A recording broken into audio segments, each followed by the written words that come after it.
name is Justine Marcelino, and today I will be conducting my speech for public speaking. A study conducted by Japanese scientists working with the Springer Link in 2020 proved that what is formally called as place attachment contributes to about 30% of the total effect of well-being on the population.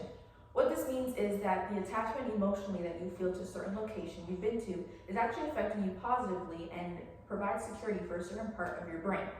Reeling this back to the purpose of today's speech, I will explain to you 3 places that I have been to that affect me positively emotionally and describe me as a person. To start this off, I'll be going back to my roots and explaining how I am like none other than a dance studio. A dance studio is full of open space that allows creative movement and allows me to dive deep into my emotions and reflect myself emotionally and through movement and through different types of movement that I feel most comfortable with. There are also mirrors in every dance studio, and that reflection really taught me how your own reflection and what you see in the mirror can either be your greatest friend or your greatest enemy as well. Another location that I feel personally connected to is a flower field. I'm a very emotional person, and sometimes those emotions take my entire day, and so every flower represents a beautiful emotion that all come together to create an even more beautiful story.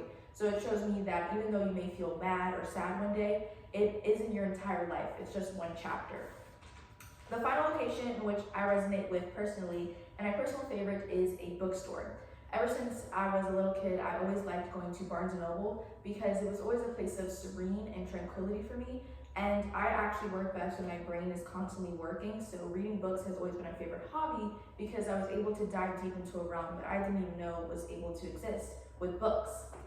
And all these previous places that I mentioned have been a vital part of my journey as a person, and I hope this inspires you as well to reflect on the places you've been to, because how do we know who we are to become if we cannot reflect on who we once were?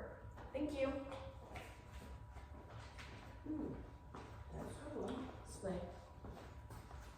Okay, that's it.